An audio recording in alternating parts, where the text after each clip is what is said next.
It's a wild feeling. It's a show that I've loved for a long time.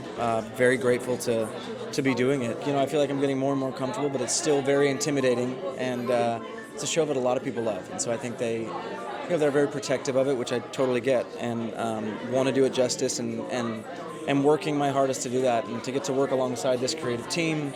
My co-star Adrienne Warren is a dream scenario. Nick Jonas headlines the last 5 years as Jamie at the Hudson Theater, sharing the stage with Tony Award winner Adrienne Warren as Kathy. Directed by a black woman, Whitney White. She is the best. That's how excited we are.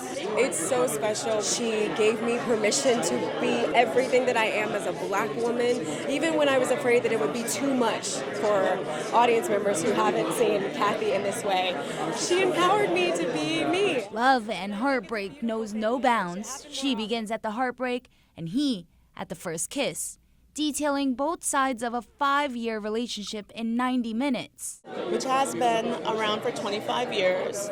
To be able to put a new spin, a new perspective on the story of two artists falling in and out of love, it's meant a lot to me.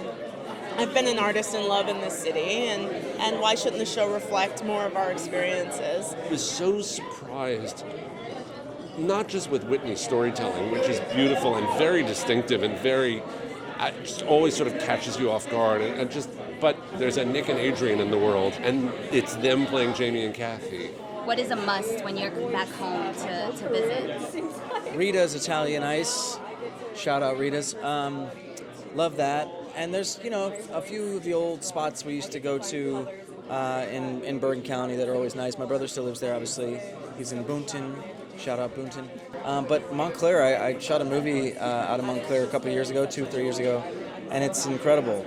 It's amazing to see how many new and exciting restaurants and bars and businesses there are there, and I had a great time bouncing around to different spots. I still got to check out Pasta Ramen when I'm back next, which I'm hoping to do, but I love Jersey. How that is. I will.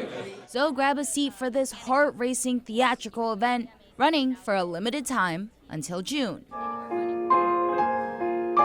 From Broadway in New York City, I'm Angelica Truno.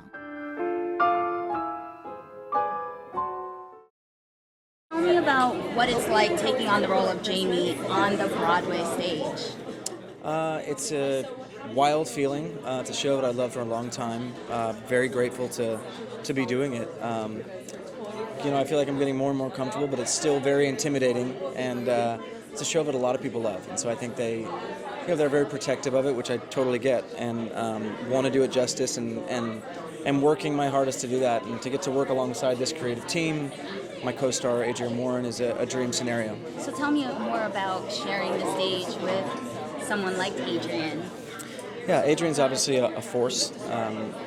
Multiple-time nominee and winner of a Tony Award. It's incredible to share the stage with her, and also what happens, in that rehearsal and prep process for both of us, I think, is that a lot of trust gets built up, and knowing that you're stepping into work that is intimidating or can be, nerve-wracking at times, but feeling like you're in really good hands and patient and thoughtful hands to be able to take those risks and throw things at the wall and see what sticks is a really good feeling. And that's certainly what the rehearsal process has been and was. And now that we're open, it's a wild experience. Absolutely. Was Broadway on your bucket list?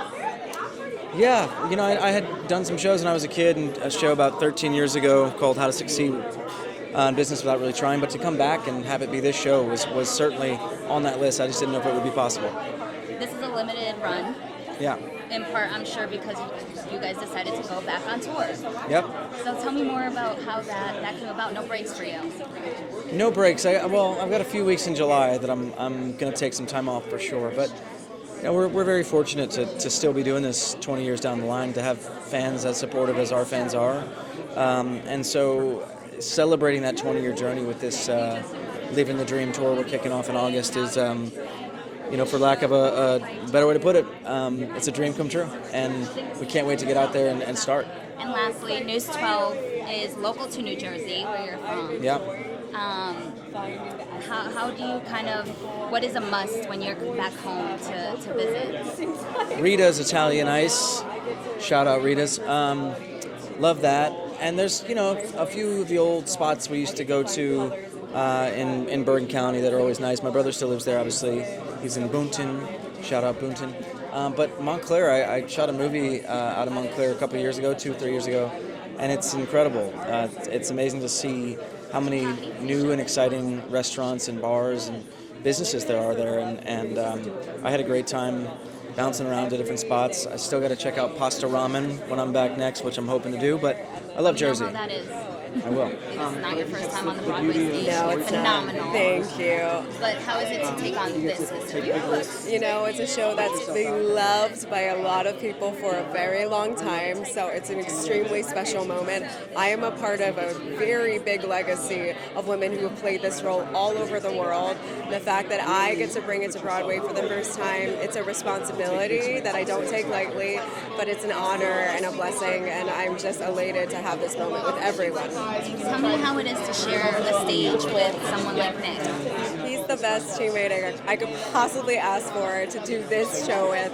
I've learned so much from him. He's such a hard worker. He's such a dedicated actor, and we've just grown so much from watching each other and learning from each other, and we're really teammates in this, and it's been collaborative experience the entire time. How is it to be in a show that's directed by a woman?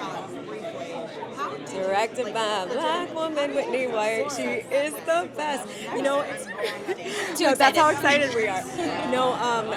It's so special. When I go to work every day, my director, I could see myself in my director. And I've never had that experience on a Broadway stage yet. And having that, she's genius. She made the environment so fun and collaborative. She gave me permission to be everything that I am as a woman, everything that I am as a black woman, into this, even when I was afraid that it would be too much for audience members who haven't seen Kathy in this way. She empowered me to be me, and I think it's a beautiful thing, and it should happen more often, and I'm so grateful for it. We're local to the tri-state for News 12. For anyone that little actor girl that wants to be an actress and sees them in you, what would you tell them? Keep going, work hard, don't ever let anyone tell you can't, and do the things that make you uncomfortable, because those things that make you uncomfortable are the things that make you stronger, a stronger artist, a stronger person, and never limit yourself. I didn't look at this role as something that I could do in my life. Therefore, throughout my life, I ignored this music because I didn't think I was allowed to sing it, because I didn't see myself in the character. Well, it goes to show, if you like something, you like that music, learn it, because you never know where you may end up. You might end up being the one who originates it on Broadway.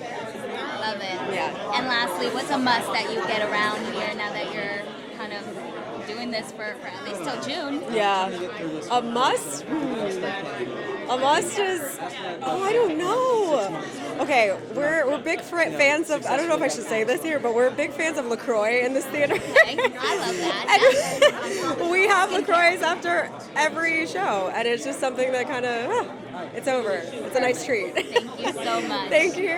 Tell me about, taking on the position of director as a black woman in a time like this.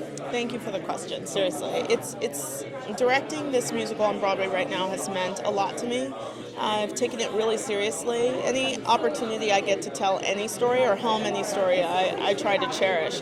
I think particularly for this show, which has been around for 25 years, to be able to put a new spin, a new perspective on the story of two artists falling in and out of love, it's meant a lot to me.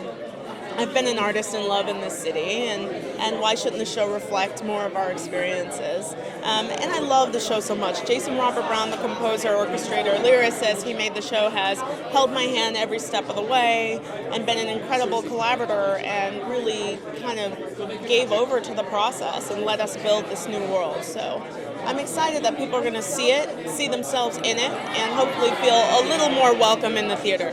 And tell me about working with both Nick and Oh my God.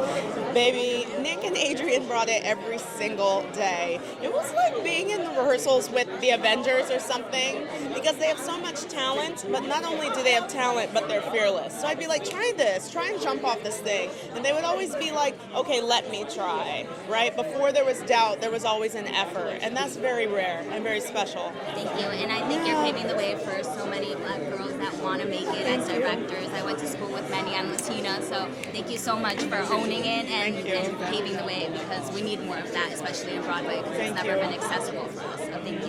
Thank you. Thank you. I appreciate this. Oh my God, you make me cry. Don't cry, don't cry. Tell me a little bit about the inspiration behind the last 5 years. It's actually, the inspiration for the show was a little bit technical. I just wanted to write a show that I could do in my living room. I wanted to write a show with two people. And everything then sprung forth from that idea. How do I write a show where I can just get two enormously talented people to do all of the things they know how to do? And I loved the sort of mathematical challenge of it, and the emotional challenge of it, and the storytelling challenge of it. It was just sort of a really wonderful exercise on that front. But I also had a very personal story I wanted to tell about what it is to be a young artist in New York, and what it is to fall in love, in your 20s, and when your whole life is sort of just starting to come together. And I think all of those ideas, sometimes the right idea finds the right form, and that's kind of what happened with this show.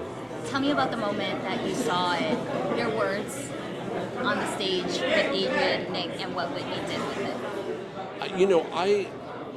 I know the show so well. I directed the show 10 years ago, so I know it really intimately, and I sort of feel like what I felt like before I sat down was I've kind of lost my capacity to be surprised by it, because I just like you could do anything to it.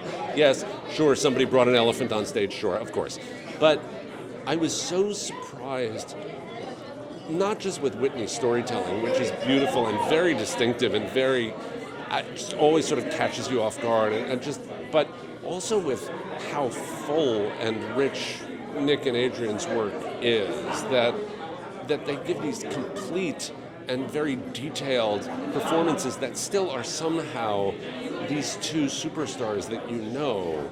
There's something that is very much, that's Nick and it's also not Nick, and that's Adrienne and it's also not Adrienne, and then the two of them are together and you think, that's a whole thing I never even knew existed. There's a Nick and Adrienne in the world, and it's them playing Jamie and Kathy. It's amazing. It's also mysterious and sort of fantastic. Great, thank you so much. Absolutely, thank you.